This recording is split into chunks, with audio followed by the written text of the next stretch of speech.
మనుష్యుడు భగవన్నామాన్ని పలకగలడు కాబట్టి తరించిపోతాడు.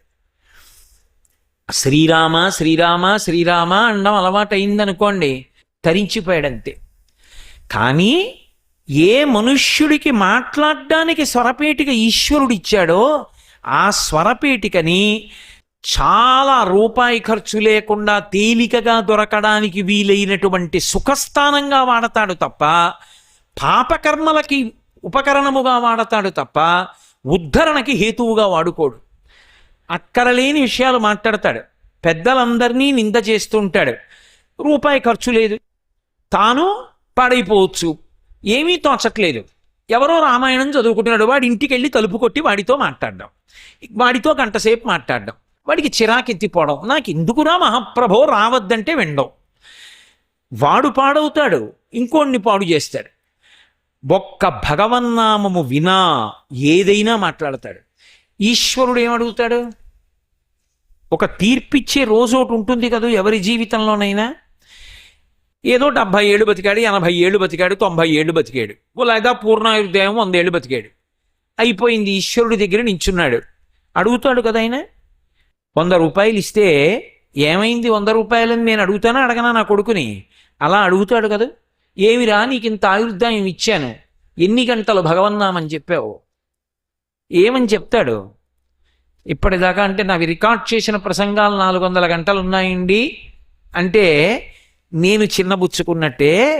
రేపు పొద్దున్న భగవంతుడి దగ్గరికి వెళ్ళి నిలబడితే, ఏరా నీవు ఎంతసేపు భగవన్నామని చెప్పావు, ఎన్ని గంటలు ఇతరుల్ని నింద చేశావు, ఎన్ని గంటలు అక్కర్లేని మాటలు మాట్లాడావు, ఎన్ని గంటలు అనవసరపు మాటలు మాట్లాడుతూ ఇతరుల్ని పాడి చేశావు, ఇది లెక్క.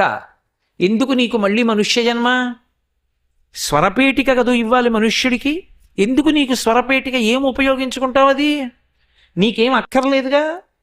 నీకు కావలసిందేమిటి? తినడం, పడుకోవడం, మైథునం, జర, శోకం, మోహం, మరణం, అంతే కదూ. కుక్కకు కూడా ఉన్నాయిగా, పిల్లికి కూడా ఉన్నాయిగా.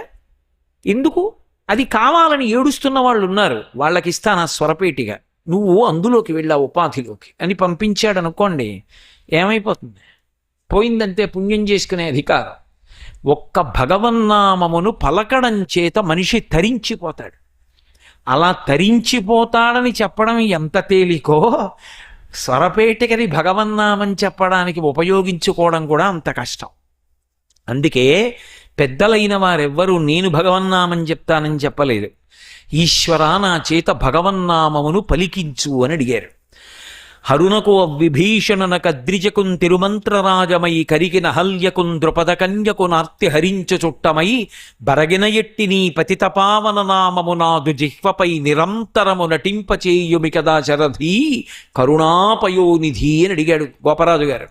నా చేత పలికించవయ్యా రామాని నామాన్ని అని అడిగాడు.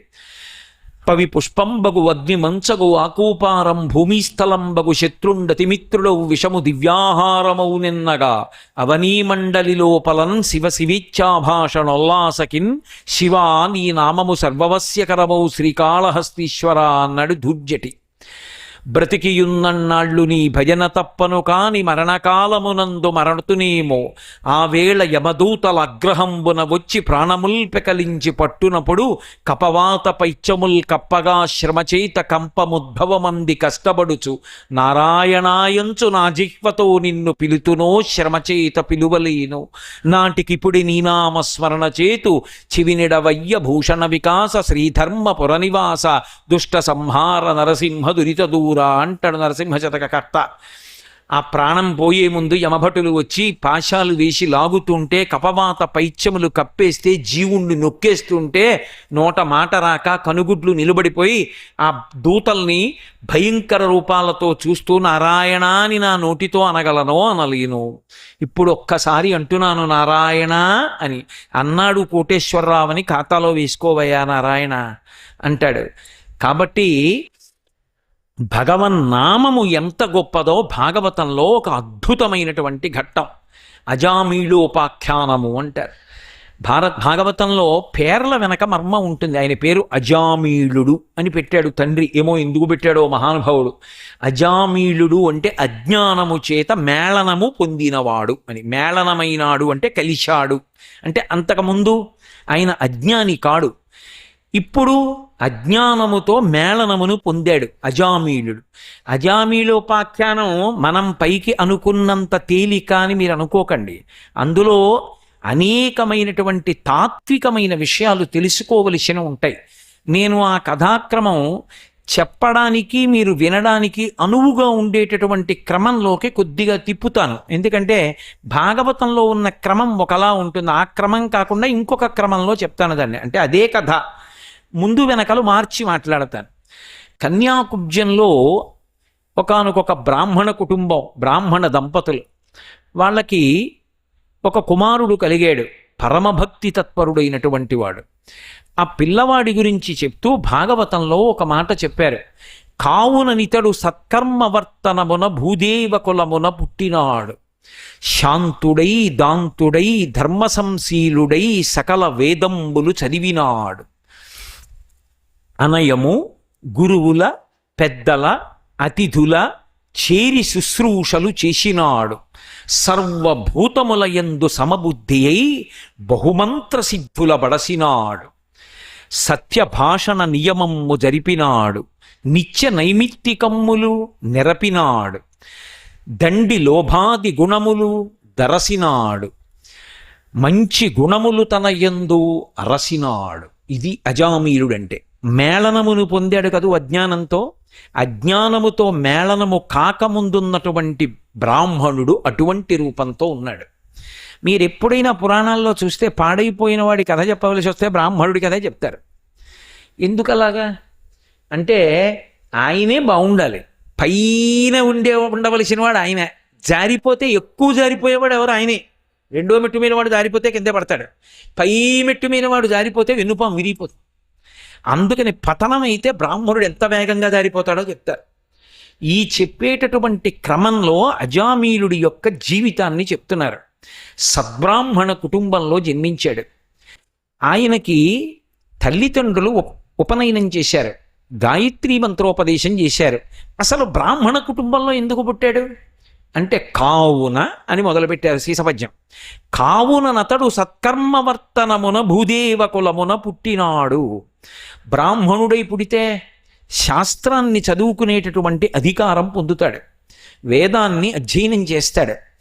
అటువంటి కులంలో పుట్టి ఇవన్నీ తెలుసుకోవడానికి కావలసినటువంటి అధికారం, ఎప్పుడూ భగవంతుణ్ణి ఆరాధన చెయ్యడానికి కావలసినటువంటి ఉపకరణములను సమకూర్చుకోగలిగినటువంటి ప్రజ్ఞ, రెండిటికి ఆలవాలమైనటువంటి బ్రాహ్మణ కుటుంబంలో దేని వలన పుట్టాడు అంటే కావుననతడు సత్కర్మవర్తనమున, ఇంతకుముందు మంచి కర్మలు చేశాడు, అందుకిప్పుడు బ్రాహ్మణుడిగా పుట్టాడు.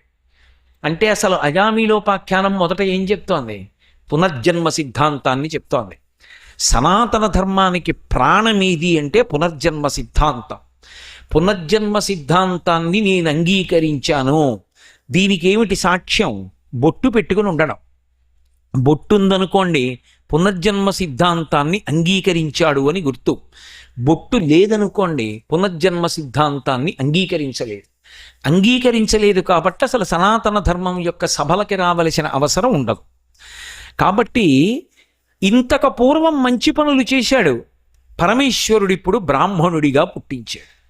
కావున నితడు సత్కర్మవర్తనమున భూదేవ కులమున పుట్టినాడు. పుట్టి ఆ జన్మ ఏమైనా పాడు చేసుకున్నాడా? లేదు. మొదట్లో అతడు శాంతుడై దాంతుడై ధర్మ సంశీలుడై సకల వేదంబులు చదివినాడు. పరమశాంతితో ఉండేవాడు, ఇంద్రియములను నిగ్రహించాడు. అటువంటి వాడు 4 వేదాలు చదువుకున్నాడు, సకల వేదంబులు చదివినాడు. అనయము గురువుల అతిథుల పెద్దల చేరి శుశ్రూషలు చేసినాడు. ఏదో 1 రోజో 2 రోజులో కాదు, గురువుగారు కనపడితే శుశ్రూష చేసేవాడు. గురువుగారు కనపడితే గురువుగారి యొక్క శుశ్రూష అన్నమాట మనుషులు పాడైపోతారు, చెప్పేవాడు ఉండడు. అందుకే ఆయనని రక్షించుకుంటారు శిష్యులు. ఆయనకి బడలిక కలిగే పని ఏది ఉంటుందో ఆ పని యందు గురువు గారిని నియోగించరు. ఆయన శరీరానికి కష్టం లేకుండా చూసుకుంటారు. అది శుశ్రూష. అందుకే గురువుగారు నదీ స్నానానికి బయలుదేరారు. శిష్యుడు అంటే మొట్టమొదట చేసే పని, గురువుగారు నదీ స్నానానికి వెడుతున్నారంటే గురువుగారు నదీ స్నానానికి వెళ్ళినప్పుడు ఏ బట్ట కట్టుకుని వెళ్తారు? స్నానం చేసినప్పుడు ఆయనకి ఏం కావాలి? స్నానం చేశాక ఒళ్ళు తుడుచుకోవడానికి ఏం కావాలి? కట్టుకోవడానికి పొడి బట్ట ఏం కావాలి? ఆయన సర్దుకోవడం ఒకెత్తు, శిష్యులు అంటే బిడ్డల్లాంటి వారు. శిష్యుడు సర్దుతాడు, సర్ది పట్టుకొస్తాడు. ఇది లేదు ఉండదు. శిష్యుడి వంక చూస్తాడు గురువుగారు, శిష్యుడు అందిస్తాడు. కడుపున పుట్టిన బిడ్డలు దూరంగా ఉండొచ్చు, శిష్యుడు దగ్గరే ఉంటాడు, ఎప్పుడు అంతేవాసిత్వంతో ఉంటాడు. బయటికి వెళ్ళాడంటే ఆ శిష్యుడు పక్కనే ఉంటాడంతే. అంటే గురువు మనస్సు శిష్యునితో పెనవేసుకుపోతుంది. అంతేవాసిత్వం అంటారు. అదంత తేలిగ్గా లభ్యమయ్యే విషయం కూడా కాదు అసలు. కాబట్టి ఆయన కోరి కోరి అనయము గురువులా ఎప్పుడూ గురువుగారి సేవ చేస్తుండేవాడు. పెద్దల జ్ఞానవృద్ధులైన వారెవరుంటారో అటువంటి వారి దగ్గరికి వెళ్ళి కూర్చుని వారికి ఏదో ఒక శుశ్రూష చేస్తుండేవాడు. ఎందుకు అంటే ఆయన ఏదో మాట్లాడతాడు, ఆయన ఎప్పుడు లౌకిక ప్రసంగం చేయడు, ఆయన ఏదో భగవంతుడి గురించి మాట్లాడుతుంటాడు. అలా మాట్లాడుతున్నప్పుడు మానస సంచరరే అంటారు కీర్తనలో. ఆయన ఊపిరి తీసి ఊపిరి విడిచిపెడుతుంటే హంస తిరుగుతూ ఉంటుంది అమ్మవారి పాదాల దగ్గర. తాడేపల్లి రాఘవనారాయణ శాస్త్రి గారిలా. రాఘవనారాయణ శాస్త్రి గారు తిరుగుతుంటే బాలాదేవి తిరుగుతూ ఉండేది. రాఘవనారాయణ శాస్త్రి గారు కూర్చుంటే అమ్మవారు కూర్చునేది. రాఘవనారాయణ శాస్త్రి గారు పడుకుంటే గడప దగ్గర గొట్టెక్కి కూర్చునేది. ఆఖరికి రాఘవనారాయణ శాస్త్రి గారు శరీరం వదిలేస్తే ఆయన శరీరానికి అగ్నిహోత్ర సంస్కారం చేశాక పైకి లేచింది ఆయనలోంచి. ఎప్పుడూ భగవంతుడి గురించి చింతన చేస్తూ ఉంటాడు. కాబట్టి ఏదో చెప్తూ ఉంటాడు, అది వింటూ ఉంటారు. కాబట్టి పెద్దల అతిథులకు ఎందుకు సేవ చేయడం? అతిథి అభ్యాగతి అని ఇద్దరు ఉంటారు శాస్త్రంలో. అతిథి అంటే మనం ఆహ్వానం చేసినవాడు. అయ్యా మీరు రండి అని మీరు పిలిచారు, అందుకు వచ్చాడు ఆయన. లేకపోతే ఆయనకేం కర్మ, ఆయన ఎందుకు వస్తాడు? ఆయన రాడు. మీరు పిలిచినప్పుడు ఆయన నారాయణ స్వరూపుడై ఉంటాడు. అందుకే అతిథి దేవోభవ.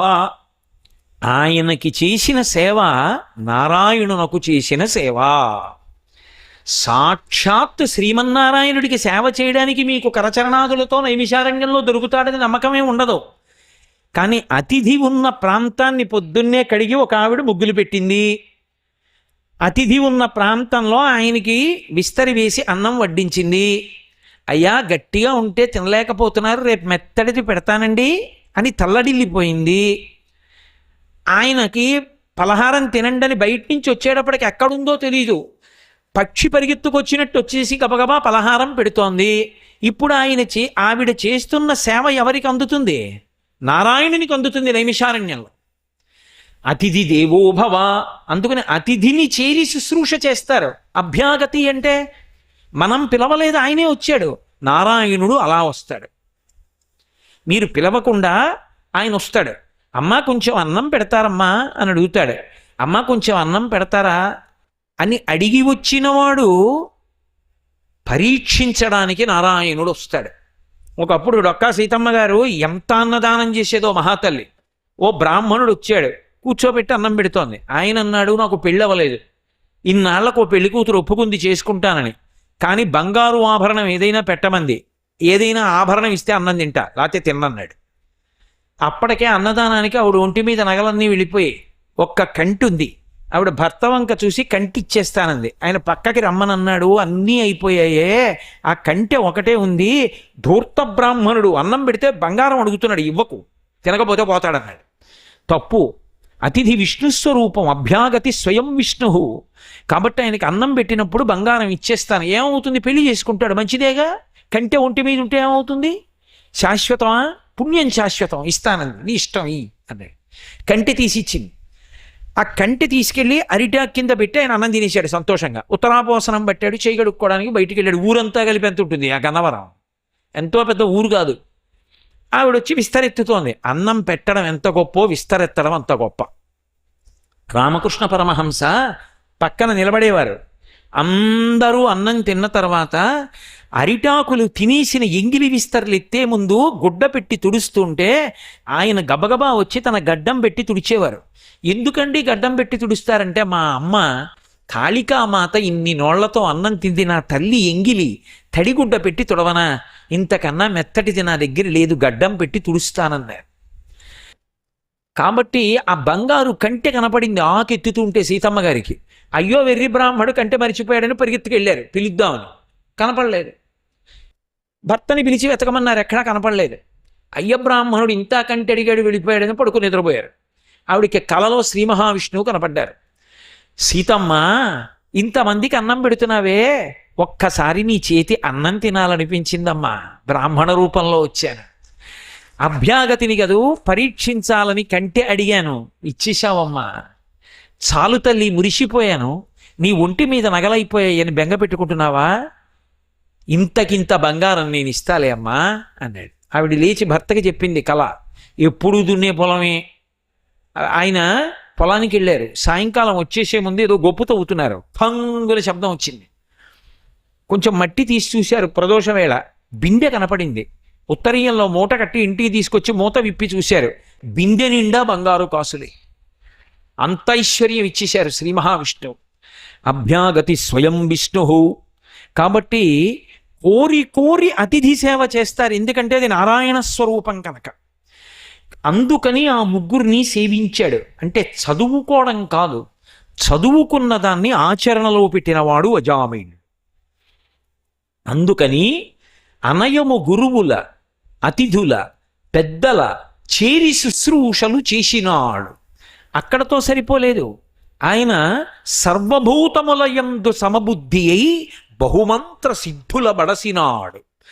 ఒక్కొక్క మంత్రాన్ని సిద్ధి పొందిందంటారు. మంత్రం సిద్ధి పొందింది అన్న మాటకు అర్థం ఏంటంటే, పిలిస్తే మంత్రాధిష్టాన దేవత పలుకుతుంది, ఆ స్థితి వచ్చేస్తుంది. ఏదో మా అమ్మాయిని పిలిస్తే మా అమ్మాయి నా మా వల్లమ్మా అంటే నాన్నగారండి అని పలికినట్టే, మనసులో ఓసారి మంత్రాధిష్టాన దేవతని పిలిచాడు అనుకోండి, వెంటనే ఆవిడ వచ్చి ఎదురుగుండా నిలబడుతుంది, ఏమో అని. అది మంత్రసిద్ధి పొందడం. అలా బహుమంత్ర సిద్ధుల పొందినాడు. ఎన్ని మంత్రాలో సిద్ధించాయి. ఏ సామాన్యుడు అనుకునేరు అజామిలుడు. అంతటివాడు ఆయన. సత్యభాషణ నియమంబు జరిపినాడు. ఎప్పుడు అబద్ధం ఆడడం అంటే ఆయనకి తెలియదు. నిత్య నైమిత్తికంబులు నెరపినాడు. నిత్యకర్మ నైమిత్తిక కర్మ రెండూ ఎప్పుడూ తూచా తప్పకుండా చేసేవాడు. దండి లోభాది గుణముల దరసినాడు. లోభమన్న మాట లేదు. చేతికి ఇలా పెట్టడం వచ్చు తప్ప ఇలా చేచాపడం లేదు. అంత దానగుణం ఉన్నవాడు. మంచి గుణములు తన యందు నిలిపినాడు. ఎన్నో మంచి గుణాలు ఉన్నవాడు. ఇటువంటి వాడు అజామీలుడయ్యాడు. అజామీలుడు అంటే అజ్ఞానముతో మేళనమును పొందాలి. ఎక్కడ పొందాడు? చక్కగా తండ్రిని సేవిస్తున్నాడు. చక్కని చుక్క మహాసౌందర్య రాశిని తీసుకొచ్చి ఆయనకి ఇచ్చి పెళ్లి చేశారు. భార్యతో కలిసి సాంసారికమైన జీవితాన్ని గడుపుతున్నాడు. గృహస్థుగా తాను చేయవలసిన కర్తవ్యాలన్నీ చేస్తున్నాడు. ఒకరోజు సాయంకాలం వేళ తండ్రి పిలిచాడు. కొన్ని సమిధలు దర్భలు పట్టుకురారా అన్నాడు. వాటిని పట్రావడం కోసమని దూరంగా ఉన్న వనంలోకి వెళ్ళాడు. అక్కడ ఒక పొదరిల్లుంది. ఆ పొదరిల్లులో ఒక వేశ్య, ఆమె కళ్ళు తాగి విపరీతమైనటువంటి మదనతాపంతో ఉంది. ఆమెకి తగిన విటుడు ఒకడు దొరికాడు. వాళ్ళిద్దరూ కలిసి శృతక్రీడ నడుపుతున్నారు. అటుగా వెళ్ళిపోతున్నటువంటి అజామీలుడు ఆ దర్భలు పట్టుకొని సమిధలు పట్టుకొని వస్తున్నవాడు ఒక్కసారి ఆ లతావితానంలోకి చూశాడు. చూడ్డం ఏమిటి, ఆయన దృష్టి ఆకర్షింపబడింది. ఆమె వంక చూస్తూ చాలాసేపు ఉండిపోయాడు వాళ్ళు జరుపుతున్న శృతక్రీడని. ఇంతటి అజామీలుడు ఆమె యందు అనురక్తుడయ్యాడు. అనురక్తుడై మరునాడు ఇక నిద్ర కన్ను మూసినా కన్ను తెరిచినా సంధ్యావందనం చేస్తున్నా గాయత్రీ మంత్రం చేస్తున్నా వేదం చదువుతున్నా అగ్నికార్యం దగ్గర కూర్చున్నా ఆ మంత్రాధిష్టాన దేవతల మీద మనసు నిలబట్టలేదు, వేదమంత్రాల మీద నిలబట్టల్లా. ఆమెయే కనపడుతోంది. ఆమె ఇంటికి వెళ్ళాడు. ఆమెని తన పొందు సుఖం అడిగాడు. ఇష్యులు పాడైపోతాయి. ఆమెని తన పొందు సుఖం అడిగాడు. ఆమె వేశ్య. మహా ఐశ్వర్యవంతులు, డబ్బు తెమ్మంది. అదే పనిగా డబ్బు పట్టుకెళ్ళడం మొదలుపెట్టాడు. ఇక ఆఖరికి ఇంటికి రావడం మానేసింది. ఆమె ఇంట్లోనే నివాసం పెట్టాడు. కళ్ళు త్రాగడం మొదలుపెట్టాడు. ఐశ్వర్యమంతా పతనం అయిపోయింది. తల్లిదండ్రులు పోషించేవాళ్ళు లేక ఏడుస్తుంటే బంధువుల దగ్గరికి పొమ్మని తరిమేశాడు. దాయాదులు తీసుకెళ్ళిపోయారు. భార్య, సంతానం కూడా లేనటువంటి స్త్రీ, ఆయన వలన సంతానాన్ని కూడా పొందలేదు. అసలు భర్త ఇంటికే రాని కారణం చేత ఇక రాడని తెలుసుకొని ఆమె పుట్టింటికి వెళ్ళిపోయింది ఏడుస్తూ. ఆ ఇల్లు ఒకనాడు వేదమంత్రాలతో అగ్నికార్యాలతో మళ్ళీ ఒక సరస్వతీ నిలయంలా, గాయత్రీ నిలయంలా ఉన్నటువంటి ఇల్లు మూతపడిపోయింది. ఈయన తెచ్చినన్నాళ్ళు తెచ్చి వేశ్యకి ఐశ్వర్యం ఇచ్చాడు. ఆమె డబ్బు ఇస్తే తప్ప అంగీకరించదు. అందుకని దారి దొంగతనాలు మొదలుపెట్టాడు. అజ్ఞానముతో మేళనం పొందుతున్నాడు. జారి పడడం అంటూ జరిగితే పైమెట్టు మీద ఉన్నవాడే బాగా జారతాడనడానికి కారణం అదే. అందుకని దొంగతనాలు మొదలుపెట్టాడు. దొంగతనాలు సరిపోలేదు, బలహీనులైన వాళ్ళు కనపడితే వాళ్ళని కొట్టి వాళ్ళ దగ్గర దోపిడీలు చేయడం మొదలుపెట్టాడు. చేసి ఆవిడికి తెచ్చి ఐశ్వర్యం ఇస్తున్నాడు. ఆవిడ వలన 10 మంది సంతానాన్ని కన్నాడు. ఆఖరికి ఆవిడ వ్యాధిగ్రస్త అయింది. అయి ఏదో ఆవిడికి ఆయాసం, దగ్గు వచ్చి కొన్నాళ్ళు అయిన తర్వాత ఎవడైనా కాలుడి పాశములకు పడిపోవలసిందే కదూ, ఆమె శరీరము పతనమైపోయింది. చాలా బెంగపెట్టుకున్నాడు ఆమె చనిపోయిందని. కానీ ప్రేమ ఎక్కడో అక్కడ నిలబడాలి. ఆఖరణ పుట్టిన పిల్లవాడు ఉన్నాడు, ఎక్కడో సంస్కార బలం ఉంది. ఆ సంస్కార బలంతో ఆ పిల్లవాడికి నారాయణ అని పేరు పెట్టాడు. ఆ పిల్లవాడంటే ప్రేమ. ఆ ప్రేమ కారణంగా ఏం చేస్తుంటాడంటే నారాయణ నారాయణ అని పిలుస్తూ ఉంటాడు ఆ పిల్లాన్ని. అబ్బబ్బబ్బా, ఏమి ఆంధ్రీకరించారండి పోతన గారు. తెలియకీరీతి అతడు వర్తించుచుండా అని మొదలెట్టారు పద్యం. తెలియకీరీతి అంటే ఇది చాలా బాగుందనుకుని అతను గడిపేస్తుంటే కాలం అయిపోతోంది. ప్రత్యాయం తిగతాహ పునర్న దివసాహ కాలో జగద్భక్షక. నిన్నటి రోజు ఇవాళ లేదు. పరమేశ్వరుడు సూర్యోదయ సూర్యాస్తమయాల రూపంలో గ్రసించేస్తున్నాడు ఆయుర్దాయాన్నంతటినీ. అందుకని ఆ అజామీళుడు కాలం గడుస్తోంది, సంతోషంగా ఉందనుకుని జీవితం నడిపిస్తున్నాడు. తెలియకీరీతి అతడు వర్తించుచుండా భయదమగు మృత్యు కాలంబు ప్రాప్తమైన మిగుల వాత్సల్య వృత్తి తత్పుత్రు తలచి ఆత్మ ప్రలపించు నారాయణాయటంచు. ఒకానొక రోజున అతని శరీరం పడిపోవలసినటువంటి రోజు వచ్చేసింది. అకస్మాత్తుగా యమభటులు కనపడ్డారు. నల్లటి ఆకారాలతో కండలు తిరిగి ఉన్నారు. నల్లగా లావుగా ఉన్నటువంటి పెదవులు, చేతులలో భయంకరమైనటువంటి ఆయుధాలు, నిప్పులు కక్కుతున్నటువంటి ఎర్రటి నేత్రాలు, చేతులలో పట్టుకున్నటువంటి కాలపాశాలు పట్టుకుని వాళ్ళు భయంకరాకారులై వచ్చి ఆయన మీదకి పాశం వేసి కట్టడానికి ప్రయత్నిస్తున్నారు, జీవుణ్ణి లాగడానికి. వాళ్ళని చూడగానే నోట మాట ఆగిపోయింది. నిశ్చేష్టుడైపోయి కళ్ళు తెరిచి అలా ఉండిపోయి ఆ భయంలో ఏం మాట్లాడాలో అర్థం కాలేదు. ఎంత గొప్ప మాట పడిందో పోతన గారికి. ఆత్మ ప్రలపించు నారాయణాయటంచు. పైకి వినపడలేదు, లోపల ఎక్కడో గుణిగాడు నారాయణ నారాయణ అని. కొడుకు మీద భ్రాంతి ఉండిపోయి నారాయణ అని వాణ్ణి పిలిచాడు. వాణ్ణి పిలవగానే ఇంత పాశం వేసి లాగుతున్నటువంటి యమభటుల దగ్గరికి ఎవరో నలుగురు వచ్చారు. వాళ్ళు పీతాంబరధారులై శంఖచక్ర గదా పద్మములను పట్టుకున్నటువంటి వాళ్ళై, మంచి మంచి కిరీటాలను ధరించినటువంటి వారై, చూడగానే అబ్బా ఎంత అందంగా ఉన్నారో అన్నట్టుగా, సాక్షాత్తు శ్రీమన్నారాయణుడు కదిలి వచ్చాడా అన్నట్టుగా ఉండి ఈ యమభటులందరినీ కూడా పక్కకి తోసేశారు. తోసేస్తే భటులు పక్కకి పడిపోయారు. పడిపోతే వాళ్ళు లేచి వచ్చి అన్నారు, మీరెవరు? దివ్యమంగళాకృతులై ఉన్నారు. ఇటువంటి మంగళాకారులైనటువంటి మీరు ధర్మచక్రం తిరగకుండా అడ్డొస్తున్నారు. వీడి పేరు అజామీళుడు, మహాపాపాత్ముడు, చెయ్యరాని పాపములన్నీ చేశాడు. ఇటువంటి వాడి ప్రాణములను ఉగ్గడించవలసినటువంటి సమయం ఆసన్నమై యమధర్మరాజు గారు మమ్మల్ని పంపించారు. మా కర్తవ్యత నిష్ఠయందు వేరొకరు జోక్యం చేసుకోవడాన్ని మేము అంగీకరించాం. మీరు ఎందుకు జోక్యం చేసుకున్నారు, మమ్మల్ని ఎందుకు పక్కకి తోసేశారు, మీరు ఎందుకు మేము ఇతని ఉసురు తీయకుండా అడ్డుపడ్డారని అడిగారు. అయితే వాళ్ళు అన్నారు, మీరు అమాయకులు, మీకు ఏది ధర్మ సూక్ష్మమో అది తెలియదు. అజామీళుడు మహాపాపాత్ముడు, నిజమే, బ్రాహ్మణ కులంలో పుట్టాడు, వేదం చదువుకున్నాడు, అగ్నికార్యం చేశాడు, ఇన్ని విషయాలు తెలుసుకున్నాడు. ధర్మపత్నిని విడిచిపెట్టి ఒక కులట, ఒక వేశ్యతో సంగమ సుఖాన్ని అపేక్షించి తల్లిదండ్రుల్ని కూడా నిర్లక్ష్యం చేశాడు, భార్యని విడిచిపెట్టాడు, దొంగతనాలు చేశాడు, సురాపానం చేశాడు, ఆమెకి బిడ్డల్ని కన్నాడు, తాను చదువుకున్నవన్నీ మర్చిపోయాడు. కానీ ప్రాణోత్క్రమణ సమయమునందు నారాయణ నామము పఠించాడు. ప్రాణం పోయే ముందు నారాయణ అని కొడుకునన్నాడో ఎవరినన్నాడో మాకు అనవసరం, నారాయణ అని అన్నాడా లేదా? ప్రాణం పోయే ముందు భగవన్నామం చెప్పిన కారణానికి ఫలితమేమో తెలుసా? ఈతడు కోటి సంఖ్యలకు ఎక్కుడు పుట్టుకలందు చెందుయాయాతములైన పాప నివహంబులనన్నిటి పారద్రోలె ప్రఖ్యాతిమతిన్ శ్రీమన్నారాయణాద్భుత సుధామయాద్భుత విభూతిక అక్షర సంగ్రహంబునన్. ఈతడు కోటి సంఖ్యలకు ఎక్కుడు పుట్టువలందు చెందు ఆయాతములైన పాప నివహంబులనన్నిటి పరద్రోలే. కోటి జన్మల నుండి తను చేసినటువంటి పాపాలు ఏ ఉన్నాయో, ఇంతకన్నా ముందు జన్మల నుంచి ఉన్నటువంటి పాపాలు ఏ ఉన్నాయో, ఆ పాపాల రాశి అంతా కూడా ప్రాణోత్క్రమణంలో నారాయణ అన్నాడు కాబట్టి కాలిపోయాయి. లేవు ఇతనికి పాపాలు. మీకు ఈ ధర్మ సూక్ష్మం తెలియదు. పాపాలే తెలుసు, ఆత్మ ప్రలపించు నారాయణ ఎటంచు.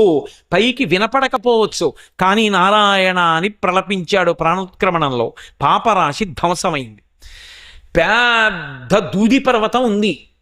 ఒక నిప్పు రవ్వ చాలదా కాలిపోవడానికి? ఒక్కసారి నారాయణ అన్న నామం చాలదా పాపాలు కాలిపోవడానికి? అందున ఎప్పుడు చెప్పాడు? ప్రాణోత్క్రమణ సమయంలో చెప్పాడు. అందుకని ఇతని పాపాలు గత జన్మలవన్నీ కూడా కాలిపోయాయి. ఇప్పుడు అతనికి పాపాలు లేవు. మేము తీసుకెళ్ళాలి, మీరెవరు తీసుకెళ్ళడానికి? కాబట్టి మిమ్మల్ని పక్కకి తోసేశాం. అజామీళుడు వింటున్నాడు ఆశ్చర్యంగా. ఇన్ని పాపాలు చేసిన నేను చివర నారాయణ అన్నందుక నాకింత పుణ్యం. తెల్లబోతున్నాడు. వాళ్ళు మాట్లాడుతూ చెప్తున్నారు, నామము చాలా తక్కువ అని భావన చెయ్యవద్దు. నామ సంకీర్తనము ఎంత గొప్పదో తెలుసా? భగవన్నామము చెప్పడానికి పెట్టి పుట్టి ఉండాలి. అది లేనినాడు ఆ నామం చెప్పేటటువంటి అదృష్టం పట్టదు. ఎందుచేత నామము చెప్పడం అంత గొప్పదైందో వాళ్ళు చెప్పారు. చెప్పి వాళ్ళు అన్నారు, కూలిన చోట, కొట్టబడి కుండిన చోట, మహాజ్వరాదులన్ ప్రిలిన చోట, సర్పముఖ పీడలు పొందిన చోట, ఆర్తులై తూలిన చోట, విష్ణు భవదూరుని పేర్కొని రేనియ కాలుని యాతనా వితతి పూనరు కానరు దుఃఖభావములు. భగవన్నామం ఎప్పుడు చెప్పచ్చు అంటే నియమం లేదు, ఎప్పుడైనా చెప్పచ్చు. గజేంద్రుడు ఎప్పుడు చెప్పాడు? ప్రాణం పోయాడు ఎప్పుడు చెప్పాడు? ద్రౌపదీదేవి ఎప్పుడు చెప్పింది? ఏకవస్త్ర అయ్యి ఉండగా చెప్పింది సభలో. ఒక మంత్రం చెయ్యాలంటే నియమాలు ఉంటాయి. కదలకూడదు, అంగన్యాస కరన్యాసాలు చెయ్యాలి, దాని మీదే దృష్టి పెట్టాలి, వెన్నుపాము నిటారుగా ఉంచాలి, జపం చెయ్యాలి. భగవన్నామం చెప్పడానికి నువ్వెక్కడున్నావన్న దానితో సంబంధం లేదు. ఆఖరికి మంచం మీదున్నా కూడా గోవిందనామం చెప్పచ్చు. దుస్వప్నే స్మర గోవిందం సంకటే మధుసూదనం కాననేనా రసింహశ్చ పావకే జలసాయినం జలమధ్యే వరాహంచ పర్వతే రఘునందనం. ఎక్కడున్నా భగవన్నామని చెప్తూనే ఉండొచ్చు. కాబట్టి ఇతను ప్రాణోత్క్రమణ సమయంలో చెప్పాడు. అలా చెప్తే భగవన్నామం ఇప్పుడిప్పుడు చెప్పవలసి ఉంటుంది. ప్రయత్నపూర్వకంగా అలవాటు కావాలి. ఎలా అంటే కూలిన చోట అలా వెళ్ళిపోతున్నాడు, ఏదో పరదా అడ్డొచ్చింది, తూలేడు, పడిపోతున్నాడు. గబుక్కను నోటి వెంట నారాయణ అనో శివ అనో అనడం అలవాటు కావాలి. తూలిపోయాడు, భగవన్నామం నోటి వెంట రాలేదు, చిన్నబుచ్చుకోవాలి, అలవాటు కావట్లేదు. తూలిపోతేనే అవలేని వాణ్ణి రేపు ప్రాణోత్క్రమణంలో ఏమంటాను? కాబట్టి తూలిన చోట, కొట్టబడి కుందిన చోట. వేదిక మీద ఉపన్యాసం చెప్పి పైకి లేచాడు. పైన ఒక పెద్ద దూలం ఉంది, తల మధ్యలో ధన్ అని తగింది. కళ్ళ ముందే